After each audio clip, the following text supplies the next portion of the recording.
begin? Right now. Om Sahana Sahano Bhunaktu Sah Veeryam Karvavahai Tejasvinavadhitamastu Ma Vidvishavahai. Om Shanti Shanti Shanti.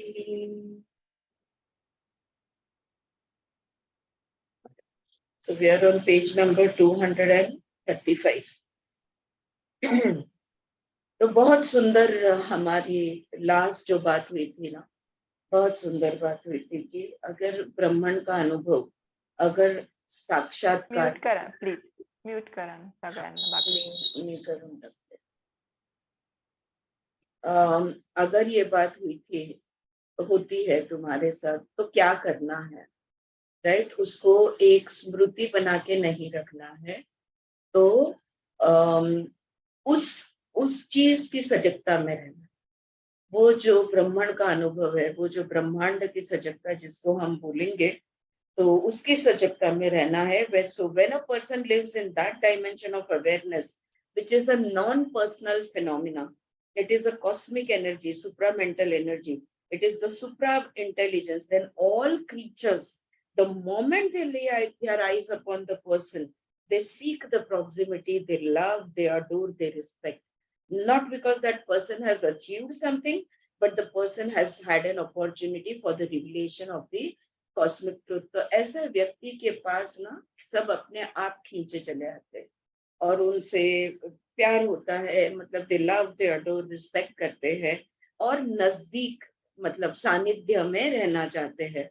तो यही बात थी कि इसलिए नहीं क्योंकि उसने कुछ ग्रेट काम किया है, लेकिन इसलिए क्योंकि वो सत के पास जाकर आए हैं या तो ब्रह्मांड का अनुभव करके आए हैं. तो उनके जो कण कण में वो ब्रह्मांड का जो गंध है ना, वो गंध से लोग खींचे चले आते हैं. ऑलराइट, सो अब आगे पढ़ते हैं. So let us proceed to the next mantra. We have seen this mantra, तद्वनम नाम तद्वनम इति उपासित्वम. But before we proceed, let me point out one thing. In the English translations, they have rendered this mantra by saying that please meditate upon reality by the name तद्वनम. हाँ, तो ऐसा कहा है कि तद्वनम इस नाम पर, तद्वनम इस शब्द पर, या उसको एक नाम बताया है और उस पर ध्यान करना है, मेडिटेशन करना है, ऐसा कहा है. As if you can recite or chant the name of Tadvanam instead of Rama, Krishna or some god. That really is not doing justice to the mantra. Tadvanam Nama, it is an idiom, as you have idioms in English language. This Arsha, Sanskrit language of the Rishi and sages, have their idioms. Tadvanam Nama, the Nama word here does not mean the noun. So Tadvanam Nama पे ध्यान करो. तो उनको क्या लगा, लोगों ने क्या ट्रांसलेट किया या अर्थ लगाया है कि तद्वनम, ये जो शब्द है ये एक नाम है और इस नाम का तुमने जप करना है. जैसे हम रामा इस शब्द का जप करते हैं या हरे कृष्ण, तो हम उस शब्द का जप करते हैं. तो लोगों ने कोई भाष्य में उन्होंने लिख दिया है कि तद्वनम ये शब्द ले लो और इसके ऊपर नाम जप करो. ये उसका बिल्कुल मतलब नहीं है. Generally, it does not mean noun, common noun, but here it does not mean that. Verily, it is Tadvanam Nama. It is the essence of all life. तो ये जो जिंदगी का जो सार है, essence of life, ये मतलब यहाँ पे तद्वनम नाम का होता है. Sometimes ha, sometimes nama, sometimes vav. These are the code words of the Upanishads because they are dialogues. The teacher is talking. It is spoken word put into print. देखो एक संवाद है. हाँ, संवाद और जैसे एक लेक्चर कोई लेते हैं, इसमें बहुत फर्क होता है. संवाद में बात होती है ना, कॉन्वर्सेशनल होता है. ये ऐसे टाइप नहीं होता. यहाँ पे कॉन्वर्सेशन होता है। तो ये शब्द, ये कोड वर्ड्स है, हा है, वाव है। The teacher is talking, it is the spoken word put into print. It is not literature, it is not philosophy, it is a dialogue that is being presented to us. Tadvanam nama, the divinity is the indwelling essence, verily, and so be in a state of meditation, being aware of that, the indwelling reality. तद्वणम नाम का मतलब होता है तुम्हारे अंदर जो सत का एसेंस है, तुम्हारे अंदर वो सत का जो अस्तित्व है, यानी क्या, यानी हमारी आत्मा, तो उसके ध्यान में रहो। Meditate on that, be in meditation of your own inner reality. Get it? So अपने ही आत्मा की सजगता में जीवन जियो, ये वो कह रहे हैं। तो तद्वणम नाम का वो मतलब होता है।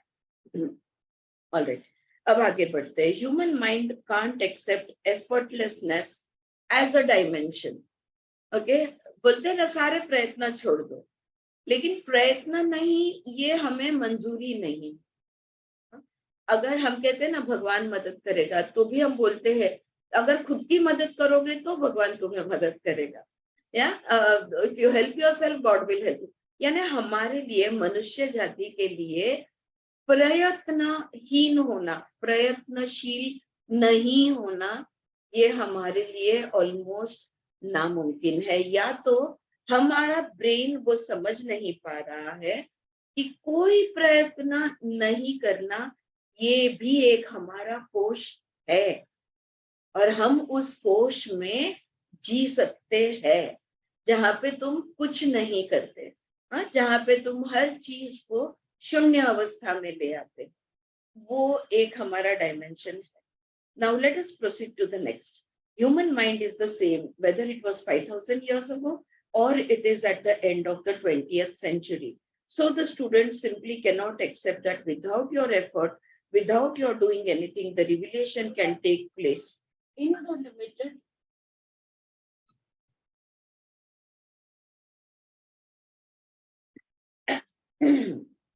I'm sorry. So the student simply cannot accept that without your effort, without your doing anything, the revelation can take place. In the limited world, we have to do, we have to speak, we have to experience, we have to know. हमको अगर हमने कुछ किया नहीं तो साक्षात्कार कैसे होगा? मतलब सवाल यहाँ पे साधक के मन में ये आता है कि आत्म साक्षात्कार कोई प्रयत्न के बगैर, लाइक यू नो, कुछ नहीं। देखो हम लोग लास्ट 2-3 डेज में जो भी बाद में हमारा डिस्कशन होता था ना, इसमें भी कोई कोई का ये कहना था कि कम से कम शुद्धि क्रिया तो हमने करनी है, या चित्त शुद्धि तो हमने लानी है। मतलब हमें लगता है कि अगर हम कुछ नहीं करेंगे तो इस अवस्था में हम नहीं जा सकते। हाँ? अगर आप योग देखो ना, तो अगर प्राणायाम करना है तो पहले आसन, पूरक हलचल, गतिशील होके फिर गतिहीन होते हैं। So first we go into quick movements and then only we can relax completely. From a relaxed state to go into complete relaxation is very difficult for us, almost impossible. Okay, if you are relaxed, if you have not done, सुबह उठे है, कोई activity नहीं की है, and you try to meditate, see what happens. अब खुद अनुभव लो, मैंने लिया है, alright? लेकिन अगर उठकर मैंने थोड़ा योगा किया है, या मैंने वॉक लेके आई हूँ, कुछ तो भी फिजिकल एक्टिविटी करने के बाद जब मैं बैठती हूँ और बाद में मेडिटेशन में जाती हूँ, तो it is so much more effective. तो ये हमारा स्वभाव है, और हम ये बिलीव ही नहीं कर सकते कि बिना प्रयत्न के आत्म साक्षात्कार हो सकता है। क्यों? क्यों? क्योंकि हमारी जो सीमित दुनिया है, हमारा जो लिमिटेड वर्ल्ड है, in the limited world we have to do, हमें कुछ ना कुछ तो करना पड़ता है। वी हैव टू स्पीक, बोलना होता है, अनुभव लेना होता है, जानना होता है, we have to know. So in the limited world, we have to do all of this. So we fall a prey to the feeling that nothing can happen without our efforts. फिर हमें लगने लगता है कि हमने प्रयत्न किए बगैर कुछ नहीं होने वाला. Everything must happen as the result of our action, as the result of our thinking, as the result of our knowing. कोई तो भी ऐड में आता था ना, वो कुछ करते क्यों नहीं, राइट? और हम बहुत स्वस्थ बैठे होते होंगे ना, तो मराठी में हम कहते हैं ना, काय रिकामा बसले, काहीतरी करा. लाइफ क्या बैठे बैठे निकलेगी, कुछ तो करो, कुछ बोलो, कुछ सोचो, कुछ तो करो. लेकिन बोले बगैर, सोचे बगैर, किए बगैर हमें कोई जीने नहीं देगा. हम खुद भी नहीं जिएंगे, लेकिन अगर हम प्रयत्न करें तो लोग हमें बोलेंगे कि अरे कुछ करते क्यों नहीं. So the student says to the poor teacher. अब देखो यहाँ पे it's so interesting. She is saying the student says to the poor teacher. शिक्षक बेचारा समझा समझा कर थक जाता है. और साधक उसे कहता है, वो ब्रूहि उपनिषदम, वो ब्रूहि उपनिषदम. Sir, but you have not told us the secret. लेकिन आपने हमको राज ही नहीं बताया इस आत्म साक्षात्कार का. या तो वो जो यक्ष था, उसने अपने आप को जो दिखाया है, यानी कि ब्राह्मण का जो अनुभव है, ये कैसे लेना, ये तो आपने इसका हमें गुण तो बताया ही नहीं. How the revelation takes place, please tell us the secret. इसका राज तो आपको बताना ही होगा कि ये ब्राह्मण खुद को कैसे दिखाता है. वो ब्रूनी उपनिषदम. It can't accept, the human mind can't accept that effortlessness is a dimension of life with its own potentiality. All right, Anju, for your benefit, we just have read about half a page, but this is the main point that we are reading on, that effortlessness is a dimension of life with its own potential. Please effortlessness यानी laziness, इसके आलस्य, इसके साथ mix up नहीं कर देना. हाँ, यहाँ पे ये जो एफर्टलेसनेस है ना, ये डायनामिक एफर्ट. तो जब देखो, जब कोई एकदम डीप मेडिटेशन में होता है, ऐसा नहीं लगता है कि वो मर गए, वो शवासन में है, वो शव जैसे है, ऐसा नहीं लगता. They feel very alive, you know. In fact, सब वो ध्यान खींचता है उनकी तरफ. ये मैंने बहुत जगह पे अनुभव किया है, लेकिन बहुत पुराना अनुभव मुझे याद है कि पिरामिड वैली करके बैंगलोर में है, और वहाँ पे ब्रह्मर्षि पत्री जी ने एस्टैब्लिश किया. आई थिंक एशिया का सबसे बड़ा पिरामिड बनाया उन्होंने, और 50,000 people or so can sit inside. लेकिन सेंटर में ना स्पाइरल स्टेयरकेस देके, I think it must be at least 60-70 feet up. ऊपर उन्होंने खाली 10 जनों को बैठ सकते उतनी एक जगह बना दी, सर्कुलर. और वहां पे मतलब you can see so many people meditating. इतने लोग बैठे हैं, लेकिन कोई कोई मेडिटेटर, एक बंदा था वहां पे, आंखें अपनी हिलेगी नहीं उस पर से. The posture in which he was sitting, the complete stillness that you could feel from his posture, you know, and the aliveness, that it's a dynamic presence. This effortlessness, मैं ये समझाना चाहती हूँ आपको कि ये जो effortlessness को एक dimension बता रही है, एक कोश बता रही है विमला जी यहाँ पे, कि प्रयत्नहीनता, कोई प्रयत्न नहीं. ओके, ये जो जिंदगी का ये जो डायमेंशन है ना, तो इसका अपना एक बेनिफिट है. इसमें से भी कुछ हम पा सकते हैं. उसकी अपनी एक क्षमता है, एक पोटेंशियल है. Efforts have their dimension. प्रयत्न जो है, वो उसका अपना एक स्तर है, राइट. हमारा शरीर मूव होता है, हम काम करते हैं, तो उसका और उसके परिणाम भी उस हिसाब से आते रहते हैं. So efforts have their dimension, their energies, and effortlessness also has its own potential.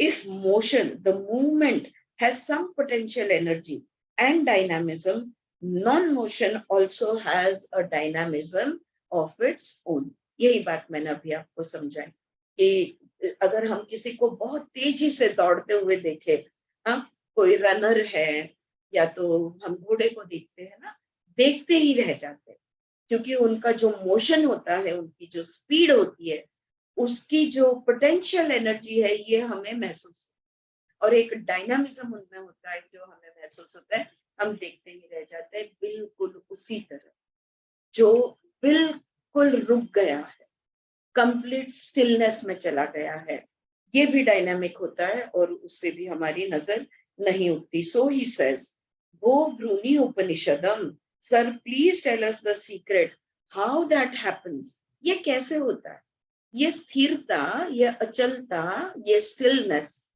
ये नॉन मोशन, इसको, ये एफर्टलेसनेस, ये कैसे हम लाए, वो साधक अपने गुरु से पूछ रहा है। तो टीचर उसको जवाब देता है। द टीचर सेज, उपनिषदम उत्काते, I have already told you the secret, लेकिन मैंने तो तुमको उसका राज बता दिया है ऑलरेडी। उपनिषदम उत्काते, तो वाह वाह ब्राह्मण, उपनिषदम अब्रुमा 4.7 सूत्र, I have already shared with you the secret that you are asking for.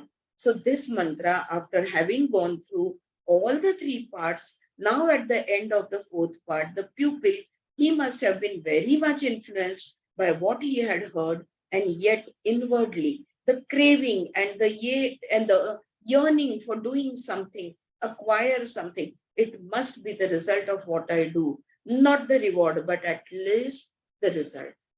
कोई अपेक्षा नहीं रखता, और कोई मुझे कुछ रिवॉर्ड मिलना चाहिए ये भी नहीं कहता, लेकिन कुछ ना कुछ तो परिणाम आना है, ये साधक सोचता है, स्टूडेंट ये सोचता है कि कोई ना कोई परिणाम रूप तो दिखना ही होगा, और इसलिए वो कहता है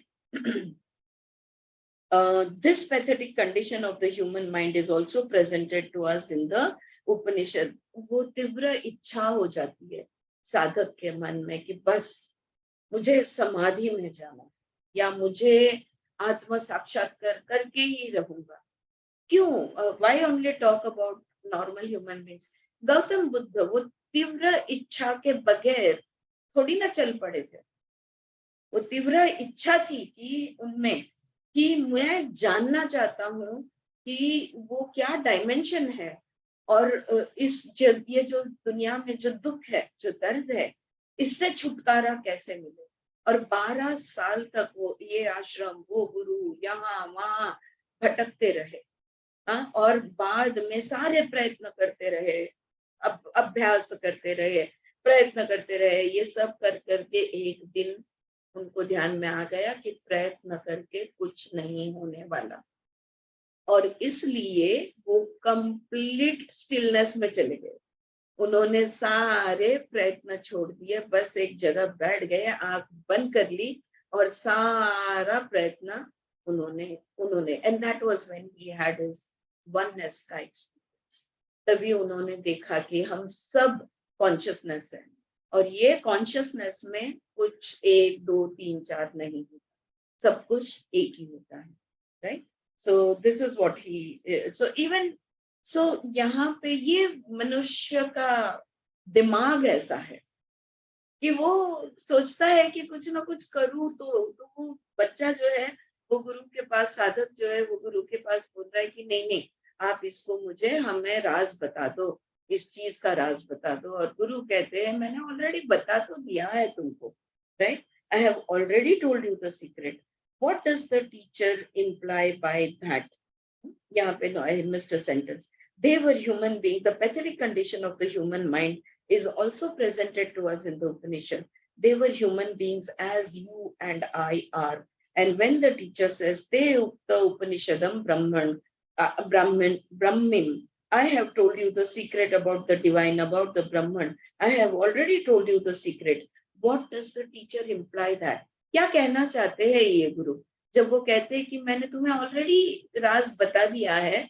तो ये क्या कहना चाहते हैं ये गुरु? So what is the implication? He implies thereby that do not look for some technique, some formula. Do not look for some avenue of exercising your mind और योर थॉट।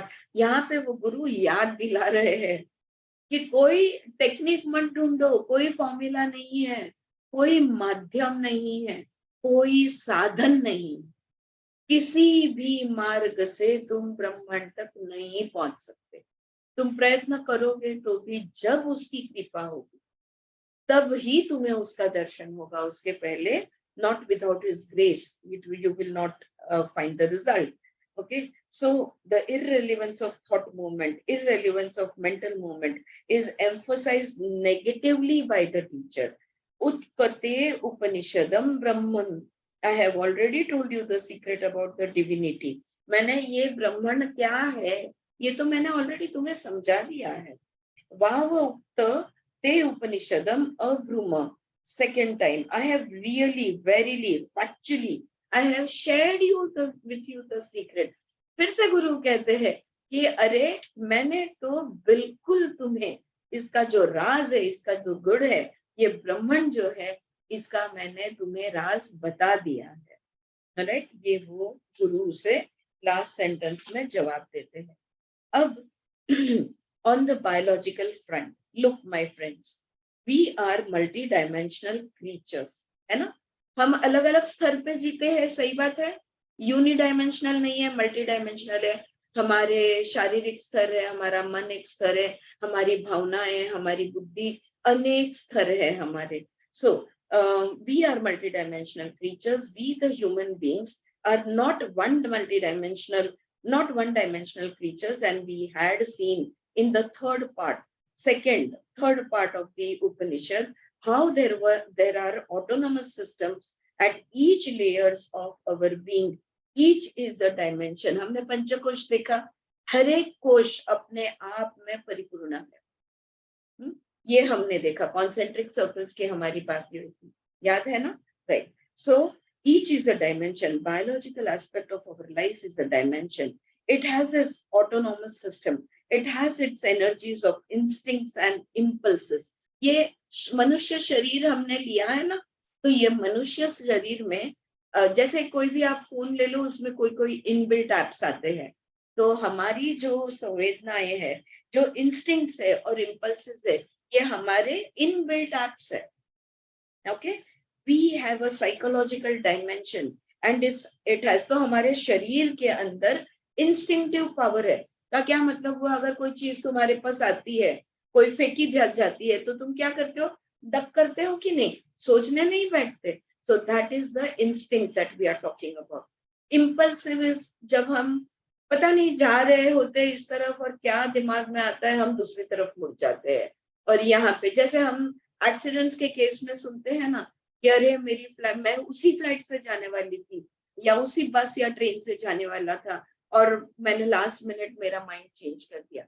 ये भी होता है कि मेरे टिकट पे किसी और को भेज दिया, ये पहले के जमाने में हुआ था। राइट, तो जिसको जहां पे पहुंचना है वो वहां पे उसी तरह, तो वो इम्पल्स है, एक अंदर से एक पुकार है। राइट, सो ये शारीरिक स्तर पे। अब मानसिक स्तर पे, at the mental psychological level, it has its own energy. अब मानसिक स्तर पे क्या क्या है, थॉट है, मेमोरी है, इमोशंस है ना, हमारी भावनाएं है, हमारी स्मृतियां है, हमारे विचार है। So we are multi dimensional creatures. We are a complexity, beautiful, magnificent complexity. And when Socrates says self-knowing is virtue, he wants us to understand the complexity of our lives. So हम कोई सीधे साधे ऐसी सी दिनाक के टोक पे चलने वाले लोग नहीं है। हम मल्टी डायमेंशनल है और इतने डायमेंशंस का एक दूसरे से जो रिलेशनशिप है, इसका कोऑर्डिनेशन है, इसका इंटरैक्शन है, तो ये सब चीजों के वजह से हम बहुत कॉम्प्लेक्स है और इसलिए हमें जिंदगी भी कॉम्प्लेक्स लगती है। On the biological level there are non voluntary energies functioning. अब देखो, अगर हम शरीर की बात करें तो शरीर में जो इनबिल्ट ऐप है वो कौन से हैं, hunger, thirst, sex and sleep. हाँ, इस पे हमारा कोई कंट्रोल नहीं है, वॉलंटरी कंट्रोल नहीं है। ऑफ कोर्स विवेक बुद्धि हम डेवलप कर सकते हैं, आदतें हम चेंज कर सकते हैं, लेकिन फिर मेंटल इन्वॉल्वमेंट आ जाएगा। मन की शक्ति से शरीर की आदतों को बदलना, वो बात अलग है। Okay, you are using mind power to change your physical requirements, but inbuilt app में हमारे appetite, thirst, sex, sleep, etc. Okay, they're on the biological level, they are the non-voluntaries energies functioning. There you are not doing anything. Urge for security. अब देखो ये चार के अलावा हम कोई चाहेंगे कि अपने आप को डेंजर में डालें? हर एक जन अपने जान बचाने की पूरी पूरी कोशिश करेगा। सही बात है कि नहीं? So the urge for security, then the urge for procreation. हम सब चाहते हैं कि बच्चा हो। देखे है ना आपने, जिनको बच्चे नहीं होते वो कितना डेस्परेट हो जाते हैं, आपने देखा। तो ये एक अंदर से अर्ज होता है, procreation. All these have nothing to do with your volition. यहाँ पे अपनी कोई नहीं चलती, अपना इस पे कोई कंट्रोल नहीं है। They are biological energies. एक जीवात्मा है, एक शरीर है, एक जीव है ना हम, तो वो जीव की ये ऊर्जाएं हैं। They are biological energies incorporated in your body. Well, when the energy of hunger permeates the body, then you get up and you cook a meal. अच्छा, जब भूख लगती है तो क्या करते हो? उठते हो, कुछ खाने को बनाते हो, और you pluck a fruit or whatever and then you satisfied. या तो आप फल तोड़ लोगे या फल ले लोगे और अपनी भूख को मिटाने की कोशिश करोगे, but it is not the doing. You do not digest the food. तो मैंने अपनी भूख मिटाई, ऐसा हम बोलते हैं ना। क्यों? क्योंकि हमने वो अन्न को हाथ से लिया और मुंह के अंदर डाला। तो क्या भूख अन्न को लेके मुंह में डालने से मिट गई? हाँ, नहीं। उसके लिए सो दैट यू डिड, लेकिन एक्चुअल डाइजेशन है ये तुमने नहीं किया, इस पर तुम्हारा कोई कंट्रोल नहीं था। It is not the doing. You do not digest the food, you do not cause the sleep, you do not cause the thirst. तुम प्यास भूख खुद की नहीं मिटा सकते, दूसरे की क्या हम मिटाएंगे? हाँ, बिकॉज ये इनवॉलेंटरी है, हमारा इस पे कोई कंट्रोल नहीं है। They are happenings but we forget that ये खुद ब खुद हो रहा है। मैंने आई एम सेल्फ मेड सुना है बड़े बड़े लोगों को बड़े बड़े लोगों को बोलते हुए, आई एम सेल्फ मेड। कोई सेल्फ मेड हो सकता है? It is not possible. So they are happenings, but we forget that. जैसे आत्म साक्षात्कार एक हैपनिंग है, वैसे भूख प्यास ये एक हैपनिंग है, और उसके मिटने के लिए तुम कुछ एक्शन लोगे, लेकिन वो होना जो क्रिया है इस पे तुम्हारा कोई कंट्रोल नहीं है। In the multidimensional life of ours, there is a big part of happening where we are not the doer, ना हम करता। हमने कुछ नहीं किया, हम करने वाले कोई नहीं, हमारा उस पर कोई कंट्रोल नहीं है, वो खुद ब खुद। आंखें अगर खुली है तो वो देखेगी ही। अगर तुम जागरूक हो, इफ यू आर अवेक, तो कान पे जो भी आजू बाजू में आवाज होगी वो तुम्हारे कान में जाएगा ही। तुम चॉइस नहीं है ये वाली आवाज मैं सुनूंगी, वो मैं नहीं सुनूंगी। It is not voluntary. All right, so we are not the doer. We may be experiencing it, but we are not the creators of that. हम इनका अनुभव जरूर ले रहे हैं, लेकिन ये प्यास, ये भूख, ये सिक्योरिटी का अर्ज, ये जो चीजें हैं इनको हमने, या नींद है या संभोग है, इनकी सेक्स की जो अर्ज है या प्रोक्रिएशन की अर्ज है, ये चीजें हमने नहीं बनाई, ये हमने क्रिएट नहीं की है। जो हमारा शरीर घड़ा, वो शरीर के साथ ये ऊर्जाएं अपने आप आई है, उसका ये गुण धर्म है, अपने आप आई है। ठीक है, तो ये शारीरिक स्तर पे। अब ऑन द साइकोलॉजिकल फ्रंट, हाँ, मानसिक स्तर पे देखते हैं. On the psychological level, it is the past conditionings fed into you. अच्छा, आप बोलोगे मेरा मन तो मैंने मेरी मन मर्जी से ये निर्णय लिया. मेरी मन मर्जी की मुझे सिर्फ एप्पल्स पसंद है. मेरी मन मर्जी की मुझे रेड कलर पसंद है. ऐसा हमको लगता है ना कि मुझे ये चीज पसंद है, मुझे ऐसी वाली डिजाइन पसंद है, मैं ये प्रिफर करती हूँ, मैं वो प्रिफर करती हूँ. हमको क्या लगता है? ये हमारी चॉइस है. चॉइस है कि नहीं है? What do you think? Is it your choice that you like black color maybe, or that you like to eat only fruits, or that maybe you hate fruits, or maybe you love dogs, maybe you hate snakes? क्या ये सच में तुम्हारी choice है? या anyone? Shanti, I can see Anju smiling, so that's okay. Shailaja, जो भी देख सकती हूँ मैं. Everything is happening as per our vasanas. Yes. So yeah, the vasanas, the word we will come to later. Yes. Yeah. But it is happening because of samskaras. Yes. Okay. The karma samskaras. Sir. Because whatever that we have experienced in our past, okay, our choices are a result of the remainders of that past. Okay. So here she is saying that it is the past conditionings fed into you. The samskaras, they move. The inheritance moves on the subconscious level. Automatically तुम्हें ये पसंद है, वो नहीं पसंद है, ये अच्छा लगता है, वो नहीं लगता है. क्यों? क्योंकि ये जो पूर्वानुभव हमारे हैं पहले इस जिंदगी के या पहलों की जिंदगियों में जो अनुभव हमने लिए हैं, ये अनुभव का परिणाम हमारे ये चॉइसेस है. यहाँ पे संस्कारास वर्ड है. अंजू जी ने और एक शब्द दे दिया, वासना. तो vasanas are, there is a little difference अंजू between samskaras and vasanas. I feel I may be right or wrong, but samskaras are all samskaras, and vasanas are also from samskaras. They are habits, but they are more of compulsive, very very compulsive habits. All right. Okay. Yeah, very compulsive habits are vasanas. Like, where you just can't help yourself. Like, you may be into yoga, you might be a spiritual person, you might take a decision. Nahi, I will never have non-veg. It's not good to kill. Okay. But you can't help yourself. When that non-veg comes in front of you, tum kha hi lo. Okay. So generally, I'm saying, this is my understanding. So vasanas mein na, where you can't, certain addictions are bad for you. Maybe drink or smoke or drugs or whatever it is.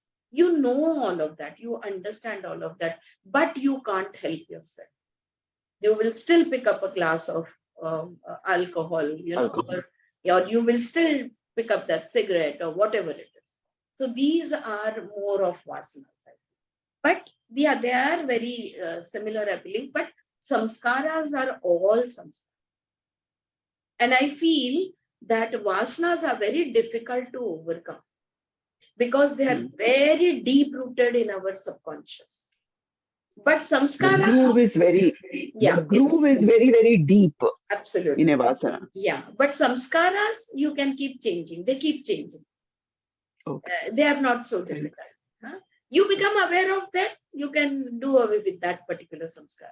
सजगता से वो संस्कार चला जाएगा, निकाल सकते हैं मतलब, लेकिन वासनाओं को निकालना बहुत मुश्किल है. Alright, but anyway. Okay.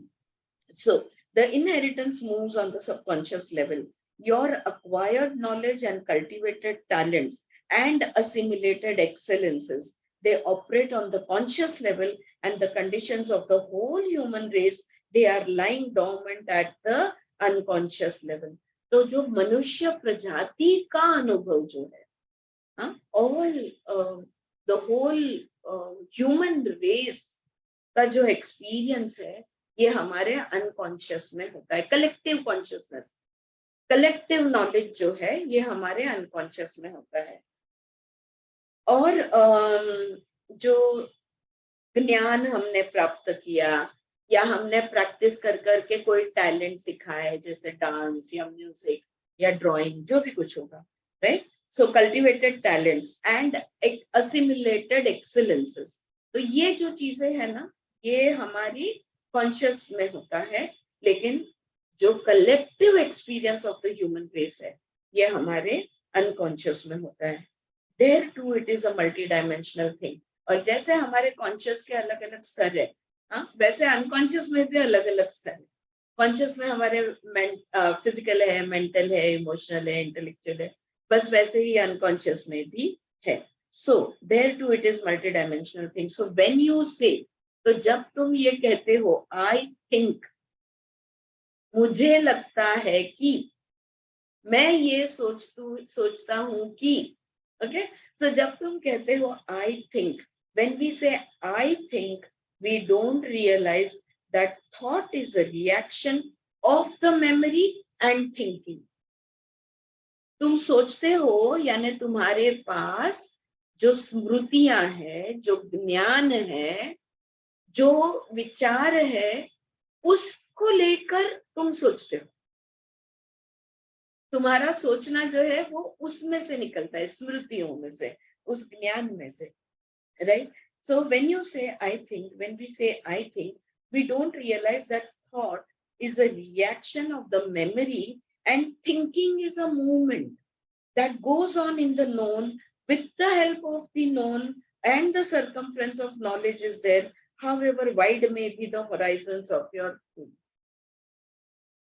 तुम बोलते हो मैंने ये सोचा, ये मेरी आइडिया है, ये मेरा कंसेप्ट है, मैंने ये सोचा.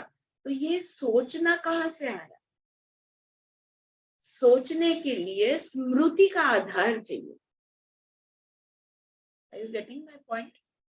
Without memory, there is no knowledge. Without knowledge, there is no thinking. So that means without any kind of a uh, memory in our mind, okay, or without taking the help of the chitta, no thoughts is possible? Zero. If you don't know, I'll give a simple example. Iceland के किसी tribe के या Iceland के लोगों का के बारे में तुम्हें कुछ भी नहीं मालूम है, तो तुम क्या सोचोगे?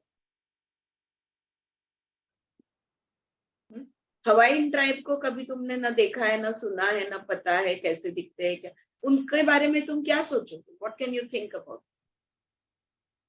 But I can always use my imagination based on some memory, na? Again, memory have. आया ना.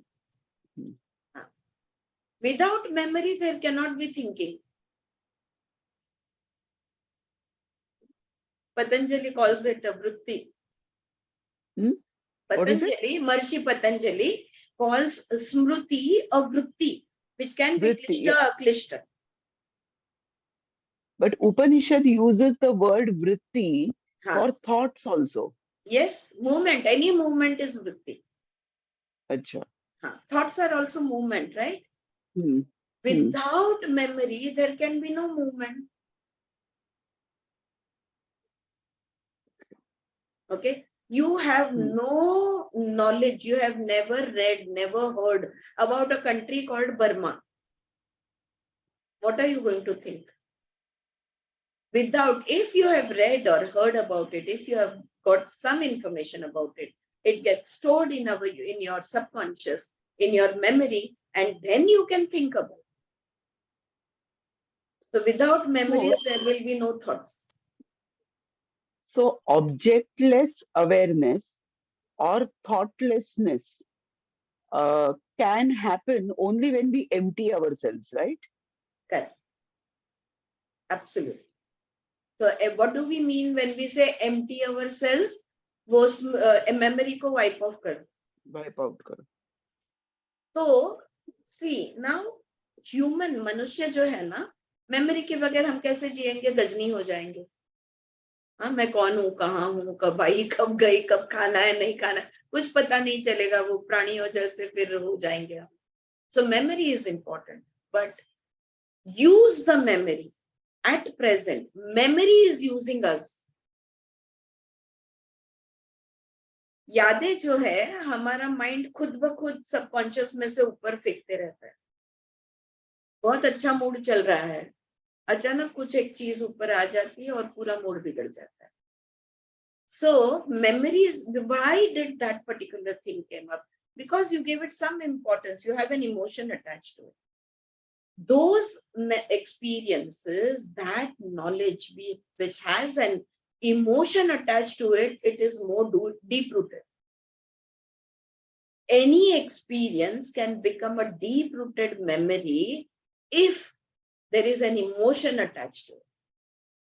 इसलिए अध्यात्म की फील्ड में हम कहते हैं ज्यादा इन्वॉल्व मत हो, ज्यादा रिएक्शन मत दो। कल एक मेरी क्लाइंट उसके चल रहा था उसका थोड़ा काउंसलिंग, और बोलती है यार मैं कैसे ये शांति, so मैं so it she couldn't talk on the phone, so we were conversing on WhatsApp. So she's saying but मेरी सास के शब्द जो है ना, ये तो बस दिमाग में वो रिपीट होते रहते हैं और वो वही बात फिर से कहते रहते। Then I finally wrote just one sentence to her: get some earplugs. What else can you do? That is a choice. Get nice ones which don't get seen also. If she is repeating the same thing, you don't have to hear it again, right? Hearing it again or not is a choice, I think. Yes, anyone who disagrees with me? Maybe in the lighter sense, her mother-in-law is going towards dementia. No. Just in the lighter way. Yeah. But jokes apart, when somebody is repeating something, it is their fears, right? And those fears are being projected on you because you are available there, right? Now, when that projections happen on you, it is your choice to allow it to get projected or not. You know, so how many times? So one thing that I will say is, don't give it importance. Ignore it. Just smile and move on. Go about your work. Don't answer back. Don't reply, even not from your body language.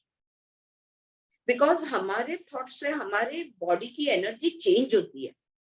एक शरीर को देख के पता चल जाता है, किसी को भी आप देख लो, ये टेंशन में है, ये रिलैक्स्ड है, तुरंत पता चल जाता है। तो अंदर से ही रिएक्ट मत करो ताकि तुम्हारा बॉडी उसको रिफ्लेक्ट नहीं करेगा। मुस्कुराओ, हाँ, और इग्नोर इट। बोलते कितनी बार, अभी शादी को 1 साल नहीं हुआ। राइट, कितनी बार करने का? तो आई सेड अगर तुम कुछ बार करोगी तो धीरे धीरे उसको पता चल जाएगा यार इसको कोई फर्क नहीं पड़ता, वो टारगेट से तुम्हें हटा देगी। जो बाण को टारगेट नहीं मिल रहा है वो क्यों चलाएगा कोई? Tell me, without a target why will anybody shoot? So once they realize that they cannot find a target, they will let you go. Have patience. But क्या होता है ना, एक तो वो जो कर रहे हैं वो तो उन्होंने नहीं करना है, ये हम चाहते हैं कि सामने वाला जो कर रहा है वो उसने नहीं करना है, पर उधर हमारा काम नहीं बनता। हम ये चाहते हैं कि हम जो चाहते हैं वो करें। We want them to be as we want them to. So my mother-in-law gets worried and then she's in fear and then she will keep putting all of it on me, but you don't have to take it. जैसे गौतम बुद्धा ने बोल दिया था, गाली देख के कोई आया था, बहुत गाली देने लगा, तो बाद में लोग कहने लगे यार इतना बुरा भला आपको बोल के गया, तो बोलते वो बहुत कुछ देने आया था, मैंने नहीं लिया है, don't worry, I am fine. To take और not to take is a choice. So psychological level पे यहाँ पे हम लोग बात कर रहे थे स्मृतियों की। अगर हमने एक एक स्मृति को छोड़ते गए आज भी, you can start today, not all memories are important, सब कुछ रखना जरूरी तो नहीं है। जो भी कचरा कूड़ा है उठाते जाओ, छोड़ते जाओ, निकालते। कोई कोई बैगेजेस जो होते हैं ना वो नहीं उठाने को। अब वो जो फियर है वो उसके सास का बैगेज है, वो क्यों उठा रही है? ये सुचित बोल। छोड़ना भी है और इकट्ठा भी नहीं करना है। नहीं करना है, हाँ, हाँ। वही मैं बैगेज नहीं उठाना है, इकट्ठा नहीं करना। तो वो फियर का बैगेज सास का है। अगर तुमने इमोशनल रिएक्शन दिया तो उसका मतलब उसका बैगेज तुमने उठा लिया। जैसे कि तुम्हारे पास कम है, already you have so much of baggage of your own. Why will you want other people's baggages? लेकिन हम सिर्फ खुद को रूल, हमारा माइंड हमको रूल करता है, लेकिन हमारा माइंड दूसरों को भी रूल करने की कोशिश करता है। Our mind wants to have control over other people, situations, circumstances, activities, everything. It's like गाड़ी में चार जन है, एक जन गाड़ी चला रहा है, बाकी के 3 जन ड्राइवर है, तो 4 जन गाड़ी चला रहे हैं। ड्राइविंग सीट पे एक ही है, गाड़ी चला रहे हैं 4। भाई तुम क्यों चला रहे हो? तुम आंख बंद करो, ऐश करो, सीट बेल्ट लगा के। आरती हाँ बोल। म्हणजे इकडे थोडक्यात इगोला शांत करायचं नाही, हे चाललेलं आहे सगळीकडे. हा तुझा आवाज खूप सॉफ्ट आहे, मला एवढं ऐकू गेलं इगोला शांत ठेवायला आवाज पाहिजे. आवाज खूप सॉफ्ट आहे. तर इगोला शांत ठेवायला पाहिजे. नाही स्वाती, माझा मुद्दा हा आहे की प्रत्येक गोष्टीला भावनिक प्रतिक्रिया द्यायलाच पाहिजे असं नाहीये ना ग. अगं म्हणजे मला काय म्हणायचंय, म्हणजे प्रत्येक वेळी कसं असतं, मला कळतं, मला वाईट वाटतं, मला हे करायचंय, मला ह्याच्यातून आपण सगळीकडे इन्व्हॉल्व्ह होतो. हम्म. ते थांबवायचं. हा ते सगळं अहंकार आणि भाव इमोशन्स हे इंटरलिंक्ड आहेतच. ओके, ज्यांचं इगो जास्त त्यांच्याकडे त्यांचे इमोशनल रिॲक्शन्स पण जास्त असतात, ते कबूल आहे, तो एक इक्वेशन झाला. पण जेव्हा आपण सजगतेमध्ये येतोय, when we have come to an understanding of the body, of the mind, of their potentials, of how they function, when we have come to this point where we are saying, let the mind and its memories not control you. You stay in control of your mind and memories. ये point तक जब हम पहुंच गए हैं, तभी मैं ये कहती हूँ, तो लिटरली प्रैक्टिकली मैंने अभी क्या करना है? ठीक है, आपने समझाया, मैंने समझ लिया कि भाई इमोशनल रिएक्शन नहीं देना है, पर प्रैक्टिकली मैंने क्या करना है? तो हर एक चीज के बारे में कुछ ना कुछ ओपिनियन, कोई ना कोई फीलिंग रखना जरूरी नहीं है। इमोशनल रिएक्शन आज से करना बंद। आज मैं क्या करूं? आज के बाद किसी भी चीज को, दूसरे की चीज को स्पेशल, ये इमोशनल रिएक्शन देना बंद करो। गाली उसने दी, बुरा किसे लगा? तुम्हें लगा। बदलाव किस में आया? तुम्हारे में आया। जो भी कुछ बाहर हुआ वो सब महसूस किसने किया? तुमने किया। कहाँ पे किया? शरीर में किया, मन में किया। पर तकलीफ किसको हुई? मुझे हुई। I don't need it. तो ये जो मनुष्य स्वभाव है ना, हर एक चीज की कंट्रोल रखना या हर एक चीज में अपना कहना रखना, इसको छोड़ देना चाहिए। This is one more question, that just as I ask myself, whenever my ego stands up, I ask it, who are you? अपना कौन हो तुम? क्या समझते हो? वैसे ही, to keep my ego down, वैसे ही I also ask this question, is it your business? Not my business. If it is my business, 200% देना है. Okay? If it is not my business, stay out of it. अगर मैं मेरे kitchen में हूं और मेरी बहू समझो आई है, वो कुछ कर रही है, तो उसके हर एक्शन पे या उसके करने पे कमेंट करना जरूरी नहीं है। Not my business. वो जो कर रही है वो मेरा बिजनेस नहीं है, उसको उसके हिसाब से करने दो। When we make it our business, yes Suchitra, म्हणजे आज से खुद को ही बोलना है, माइंड योर ओन बिजनेस, खुद को ही माइंड योर ओन बिजनेस, बिल्कुल यही, mind your own business. Ask yourself, if whatever is not your business, world politics, world ये वो, is it your business? अगर तुम कुछ कर सकते हो तो ही उसमें ध्यान डालो, तो ही उसकी भावनाएं रखो, तो ही उसमें कुछ बदलाव लेके. If you are so worried about the environment, are you doing anything, going to do anything about the environment? Arya colony का गोरेगांव में वो जो इतना बड़ा है, वो उसको गवर्नमेंट लेके उधर कुछ तो भी बांधना. I read something about it, but I am not living there and there's nothing I can do about it. When it is not my business, why should I entertain thoughts and feelings about it? Oh, how bad. Oh, how great. Not my business. At my level, at my end, whatever, save water, I will save water in my own tap. What Suchitra does with her tap, not my business. तो ये इंटरफियरेंसेस जिसको हम कहते हैं ना, ये interaction करना है, इंटरफियर नहीं करना. इन चीजों को अगर हम छोड़ते जाएंगे तो उनकी स्मृतियां तैयार होके डीप रूटेड सबकॉन्शियस में बैठेगी, अदरवाइज मेमोरी में सेट होते जाता है. या alright, so this is, they operate on the conscious level and the conditionings of the whole human race. No, so when you say I think, when we say I think, we don't realize that thought is the reaction of a memory and thinking is a movement that goes on in the known with the help of the known. सोचना आप कब सोच सकते हो? ये जो last sentence है ना, इनका थोड़ा सा इसको समझा दूं.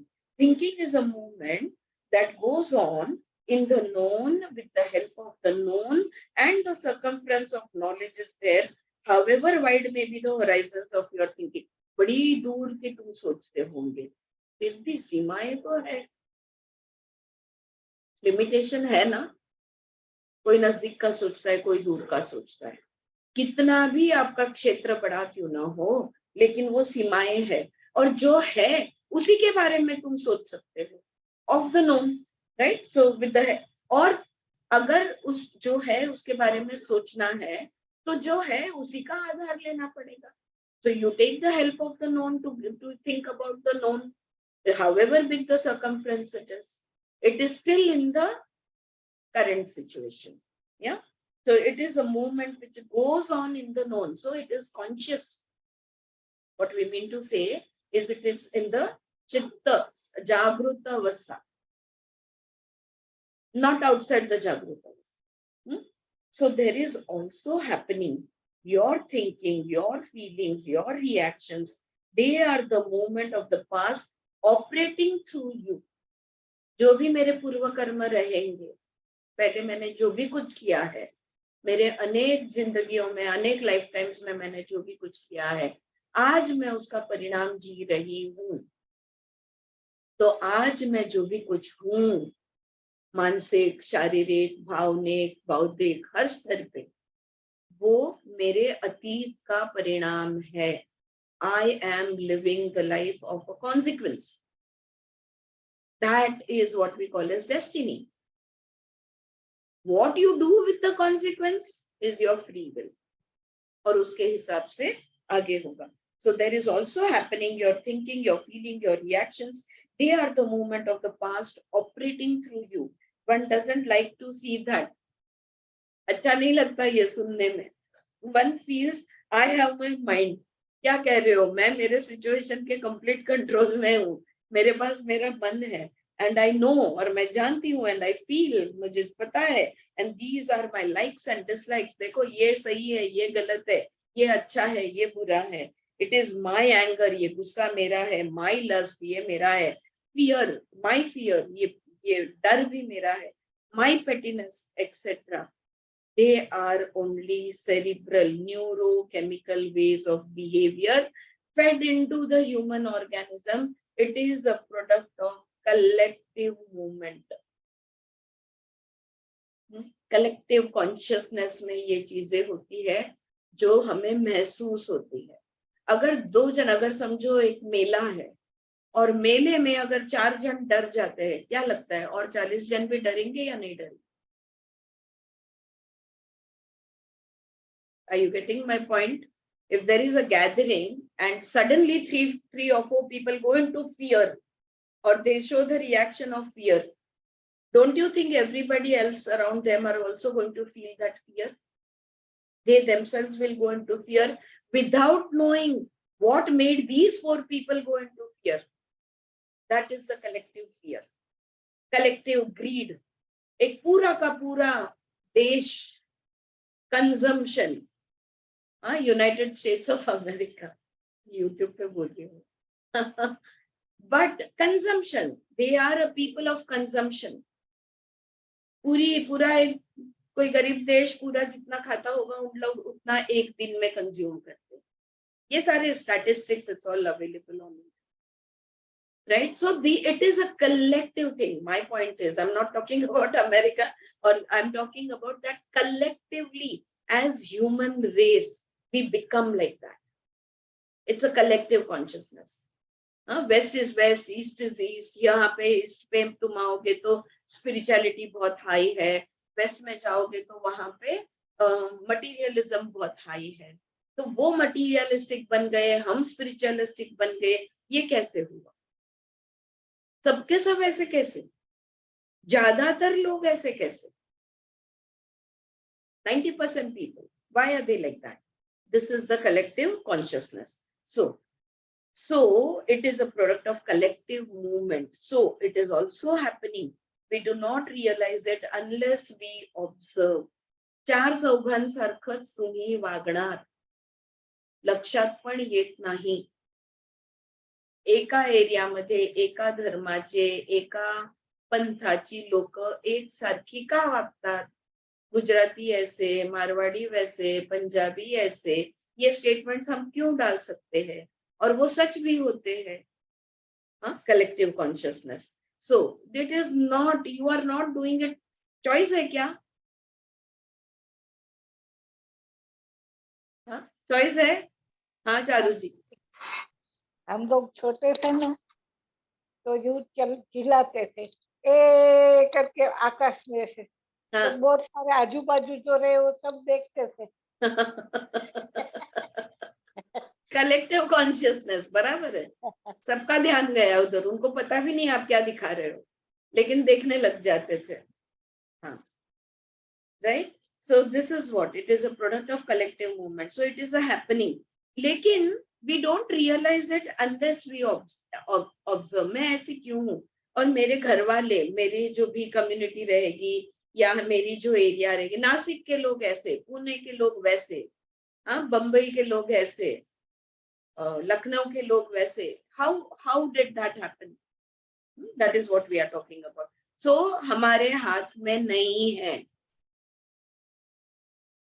वो देखा है ना, इवन शिप्स एंड गुड्स, एक जन इधर मुड़ा तो सब उधर मुड़ते. तो वो हम लोग कंपल्सरीली करते हैं, चॉइस से नहीं करते. ऑलराइट.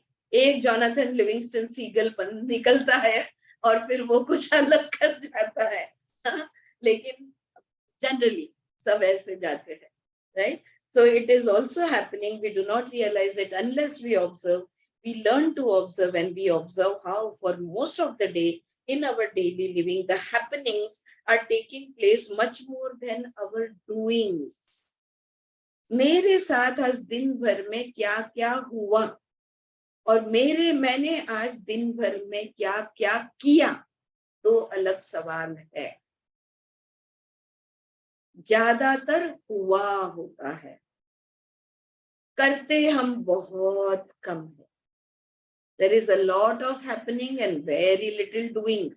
Okay, so ये दो सवाल अलग अलग. अगर रात को आपको आदत है कि पूरे दिन के बारे में सोचो, ग्रैटिट्यूड एक्सप्रेस करो वगैरह वगैरह, बहुत जन रात को सोने से पहले अपने दिन की समाप्ति करते हैं. तो आज और एक सवाल ऐड कर दूंगा कि आज मैंने क्या क्या किया, और जो जवाब आएगा ना कि मैंने खाया, नहीं, तुमने नहीं खाया. वो तो पेट में भूख लगी तो तुम्हारे हाथों ने अन्न को उठाया और मुंह में डाला. अगर वो पेट में भूख नहीं लगती तो तुम्हारा हाथ अन्न को उठा के मुंह में नहीं डालता. तुमने क्या किया? Right? The body called out for food and fed itself. What did you do? तो ये हर चीज के इसके बारे में थोड़ी सूक्ष्मता से सोचना कि मैंने आज एक्चुअल में क्या किया. ऑटो रेस्पॉन्सेस नहीं, ऑटोनॉमस एक्टिविटी नहीं, डूइंग बोल रहे, but we acquire help wealth, लेकिन पैसा हम कमाते हैं, do a job, acquire a degree, become a lawyer, become a teacher, become a businessman, become an industrialist or whatever. So that minor section of our life of doing and becoming is inflated by our imagination and feel that I can acquire thought, I can acquire experiences, I can acquire wealth, science, technology, I can acquire the ultimate truth as the experience और as an idea as a thought. तो हम क्या सोचने लगते हैं, हम ये becoming ज्यादा है या डूइंग ज्यादा है, इसकी तरफ अगर तुम ध्यान दोगे तो वो जो छोटा सा भाग है जो तुमने किया है, तो तुम्हें लगता है कि ये मैंने सोचा, ये मेरा अनुभव है, ये मेरे पैसे है, ये धन दौलत मेरी है, ये साइंस टेक्नोलॉजी मेरा है। और उसी तरह ये जो ब्रह्मण का अनुभव है वो भी मेरा है। जैसे कि वो ब्रह्मण के साथ हुआ जो अनुभव, the happening was not your doing, right, वो तुमने नहीं किया था, so it was an happening, so it becomes so truth as an experience और as an idea, as a thought, ये मेरा थॉट है ये।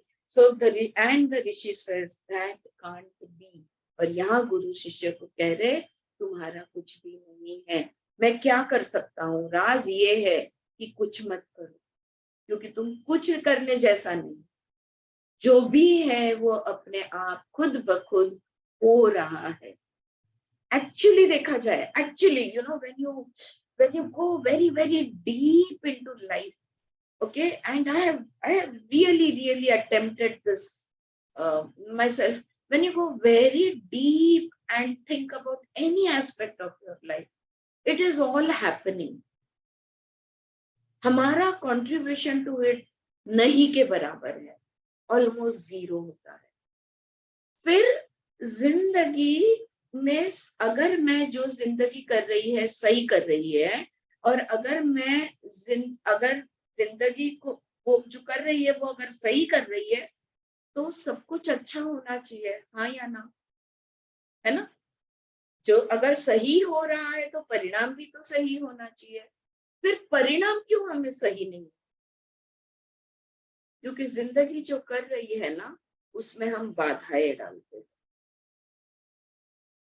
We have not created life, we cannot control the flow of life, we cannot add or subtract anything from life, okay, ये just मैं तुम्हारे साथ loud thinking कर रही हूँ। We cannot add or subtract anything from life. What can we do with life? We can only live it. So if we are living life, what does it mean? Live the life, live it. That means whatever is happening, allow it to happen. Underline allow. When we don't allow, things go wrong. When our mind, our ego, our emotions, when they don't allow, things will go wrong. All we have to do is allow life to be itself. Just live whatever is happening. Just live. क्या बात है, बोलो आप. What do you think? Tell me.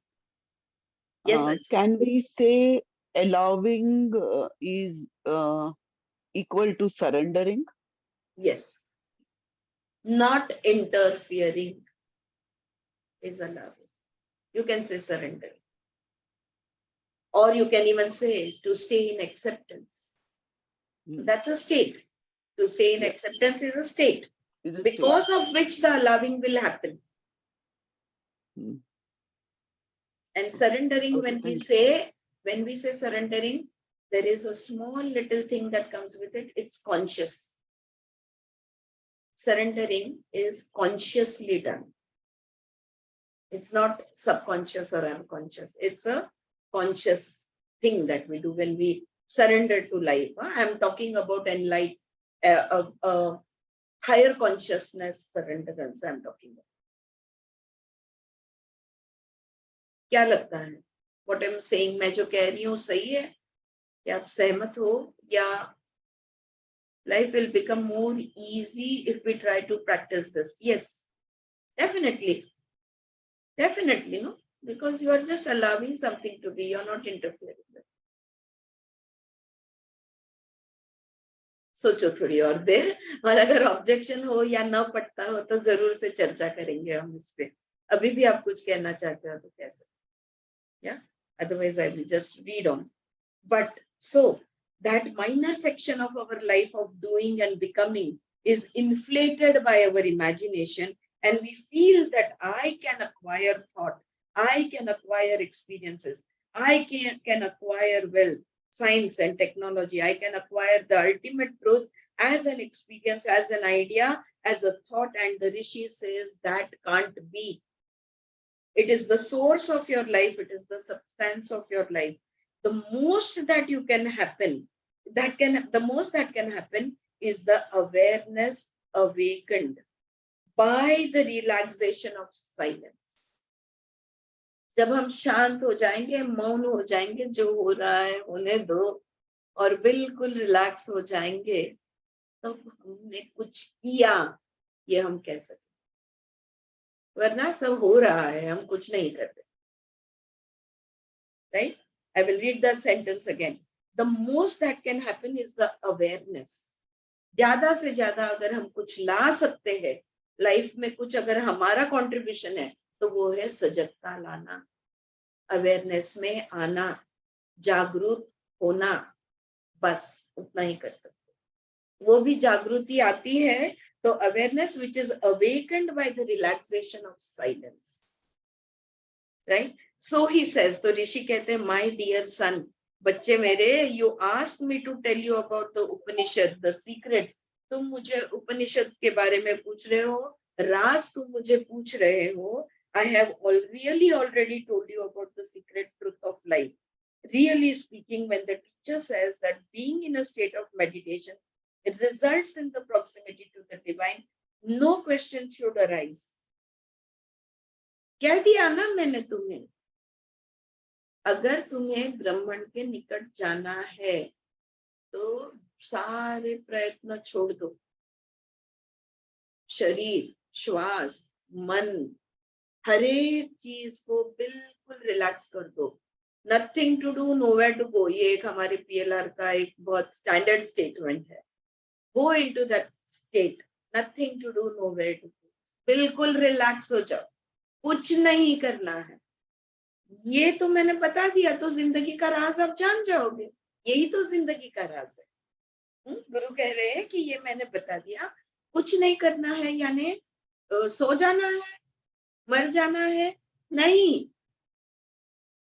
जागृत, conscious awareness, consciously you are relaxing, consciously शरीर के स्नायु ढीले छोड़ते, कॉन्शियसली श्वासों को रिलैक्स करते, कॉन्शियसली मन को शांत करते, कॉन्शियसली विचारों को रोक देते, कॉन्शियसली कुछ नहीं करना है, बिल्कुल साइलेंस. या सो that is a state of meditation. अब ये अवस्था कौन सी हुई? कंप्लीट रिलैक्सेशन की अवस्था, ध्यान की अवस्था हुई, है कि नहीं? This becomes a state of meditation which results to the proximity of the divine. और जब वो समाधि, जब वो completely relaxed state में तुम चले जाओगे, अपने आप ब्रह्मण के निकट पहुंच जाओगे. No question should arise. But तो कोई सवाल नहीं उठना चाहिए मन में कि मैं, कोई इच्छा भी नहीं जागृत होनी चाहिए, right? But the obsession with movement, with action, with effort forces the student to ask the question. फिर भी हम ये सवाल पूछते रहते हैं, मैं क्या करूं? जैसे कि कुछ करने से ही कुछ होने वाला है, right?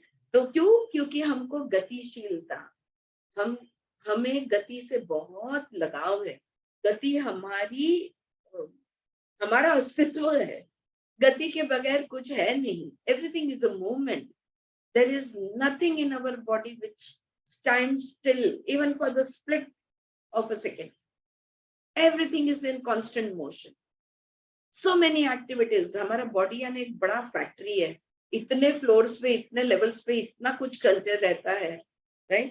So this emphasizes the point how we the humans are addicted to the movement and addicted to the idea of we doing and something resulting. तो ये हमारे मनुष्य की ये एक हमारे लिए एडिक्शन बन गया है ना, आदत सी हो, कुछ किए बगैर कुछ नहीं होगा, ये हम सोचते हैं, कुछ ना कुछ तो करना है, ये हम कहते हैं. Do you remember what that we said yesterday? कल हमने जो बात की थी, it is very rare that we allow the interaction between the individual and the cosmic to happen, है ना. ब्रह्मांड और पिंड के बीच में हम इंटरेक्शन कॉन्शियसली होने ही नहीं देते. हमारे ही fears and thoughts and emotions they keep interfering. हम ब्रह्मांड तक, पर ब्रह्म तक, परमात्मा तक खुद को पहुंचने ही नहीं देते. Right? It is only when the conditioned movements subside and there is openness and a relaxed receptivity, not a receptivity carrying the tension of expectation. देखो, हम स्वीकार की स्थिति में दो तरह से रह सकते हैं. एक तो हम जब स्वीकार है, तब अंजू ने जो शब्द कहा समर्पण, okay, we are in surrender. स्वीकार है तो सरेंडर में है, ये एक स्वीकार की स्थिति हुई. दूसरी स्वीकार की स्थिति वो होती है जहां पे अपेक्षा का भार अगर मैं स्वीकार कर लूं तो वो जो अपेक्षा का भार है ये बहुत ज्यादा होता है. सो it is a receptivity carrying the tension of expectation, carrying the tension of blueprints that must happen this way. It has happened in the life of someone else XYZ, so it must happen in my life this way. कोई कोई गुरुजन है ना, कहते हैं कि meditative तुम्हारे अनुभव जो होते हैं ना, इसके बारे में चर्चा मत करो. अगली मेरे पास मेरे मेडिटेशन ग्रुप से एक दो जन डिसकंटिन्यू भी हो गए हैं. क्यों? क्योंकि हम लोग मेडिटेशन के बाद मेडिटेटिव एक्सपीरियंस की चर्चा करते हैं. लेकिन समझने की बात यह है, सारे मेडिटेटर्स मिलके अगर इसकी चर्चा करें तो उसका इंटेंशन और उसका रिजल्ट बहुत अलग होता है. You know, then we know that these things can happen. So these we can get a list of common meditative experiences. वो एक रीजन. दूसरा, ये सारे अनुभव मैंने ही लेने जरूरी नहीं, तुम्हारे अनुभव से भी तो मैं कुछ समझ सकती हूँ. So there are lessons learned, there are insights gained, realizations got out of sharing of experiences. So that is the thing. But when you are, मतलब जिनके पास नहीं चर्चा करनी चाहिए, ऐसे के पास चर्चा अगर वो करते हैं या कोई बोल देता है जनरल पब्लिक में, तो वो सोचने लगता है कि यार उसको ये हुआ तो मेरा भी ऐसा ही होना चाहिए. अगर इसको लाल कलर दिखा तो मुझे भी लाल कलर दिखना चाहिए. इसको टनल एक्सपीरियंस हुआ तो मुझे भी टनल एक्सपीरियंस होना चाहिए. तो ये जो है ना, ये मेडिटेशन अपेक्षा का भार लेके हुए किया गया ध्यान, वो ध्यान हो ही नहीं सकता क्योंकि अपेक्षा का बहुत ज्यादा भार है. तो also it must happen in my life this way. So we have blueprints of the realization, of the revelation, of the transformation. Life doesn't move that way. तो अभी हमको अब ये उपनिषद ने बता दिया, हमें ब्रह्मांड का थोड़ा सा अंदाज आ गया, लेकिन इन्होंने बताया, हम सीखे, हम समझे, और फिर हमने क्या करना है? रुकना है कि कोई सफेद सुंदर हिमगौरी हिमवती मेरे सामने आके खड़ी होगी. अगर इस अपेक्षा के साथ तुमने ध्यान किया तो ये कभी नहीं होगा, तो वो ध्यान नहीं है, क्योंकि अपेक्षा का बोझ बहुत ज्यादा है, टेंशन बहुत ज्यादा. Right? What we have to learn from this is how not to do anything, how to relax at the thought level, at the body level, at the mind level, at the emotional level, at the breath level, all levels, or intellectual level. Don't try to analyze, don't try to tarka vitarka, ये सब कुछ नहीं करना है. Just relax and it will happen. You just keep practicing relaxation. अगर हमको कुछ करना है तो हमने इस रिलैक्सेशन की प्रैक्टिस करनी, फिर वो जो होना है, वो जब होना है अपने आप होगा. जिंदगी ऐसी नहीं चलती. It does not function that way. It defies our calculations. अगर हमने गिनती कर ली ना तो गए काम से. लाइफ किसी गिनती में बैठने वाली नहीं है. हाँ? So when there is a relaxation, not inhabited by the tension of expectation whatsoever, then there is an interaction. ब्रह्मांड की शक्ति एक है, मैं एक शक्ति, बस उस शक्ति की सजगता मैं रखती हूँ. बात खत्म होती है वहां पे. फिर वो रखने से क्या होता है, फिर मेरा ऑरिक फील्ड बदलता है, या लोग मुझे ज्यादा पसंद करते हैं या कम पसंद करते हैं, या तो मैं विड्रॉ होती हूँ, मेरा प्रत्याहार होता है कि नहीं है, मुझे ये नहीं अच्छा लगता, वो अच्छा लगता है कि नहीं है. सब छोड़ दो, सब चीजों को छोड़ दो. कोई अपेक्षा नहीं, कोई कुछ नहीं रखना. राइट. सो तब जाके इंटरेक्शन, तब जाके ये पिंड उस ब्रह्मांड को शायद छू जाएगा. सो it is, it's almost time up. Let me just finish this para. So it is so rare that that was indicated yesterday, and today we see how it is rare. The student of the teacher is somehow feeling helpless unless there is some method, some technique, some formula, something to do. We feel helpless. यार क्या वो गुरु ने तो कुछ किया कराया ही नहीं, कुछ सिखाया ही नहीं, कोई टेक्निक नहीं दी, कोई मंत्र नहीं दिया, कोई तंत्र नहीं दिया, कुछ नहीं दिया. तो हमें हेल्पलेस फील होता है. क्या मतलब हुआ इसका? What does that mean? Our helplessness is the reaction of the ego. Swati Sawant, here comes. ये देखो, तुझा मंडाला, is she there?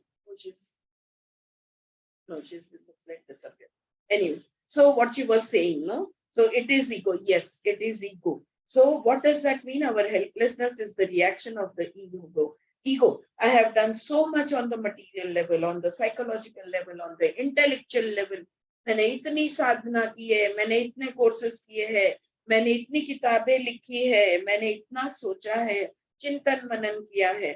Why not on this level? तो हर कोश पे मैं कुछ ना कुछ मैंने किया है, तो ये कोश में मैं क्यों नहीं कुछ करूं? हाँ, कि जहां पे आध्यात्म का अनुभव हो जाए. This insistence of effort in this country, they call it sadhana. प्रयत्न मांगते ही रहते हैं हम गुरु के पास. ये गुरु जी मुझे कुछ तो क्रिया योग दे दो, क्रिया योग के बगैर मेरा नहीं होगा, मुझे कुछ तो करने को बोलो. और फिर उसको हम क्या नाम देते हैं? साधना. और फिर सुबह बैठ के उतना की तो हाँ अच्छा लगता है, चलो आज मैंने कुछ तो किया. देखो हाँ, बहुत डीप बात हो रही है. आई विल सजेस्ट, थिंक, चिंतन मनन करो इस बात का. And they feel that it will be there at the end of sadhana. और मैं ऐसे ही साधना करती रहेगी ना तो मुझे परिणाम तो मिलेगा ही. Right. So this mantra with which we are going to conclude the morning session brings to our notice the pathos of human life. ये जो मनुष्य जीवन है ना, इसका दुख ये मंत्र बता रहा है. ये बड़े दुख की बात है कि हम हर एक चीज के लिए, आत्म साक्षात्कार के लिए, समाधि के लिए, ध्यान के लिए, ये लेवल पे, स्पिरिचुअल लेवल पे भी हम कुछ ना कुछ करना चाहते हैं, क्रिया योग मांगते.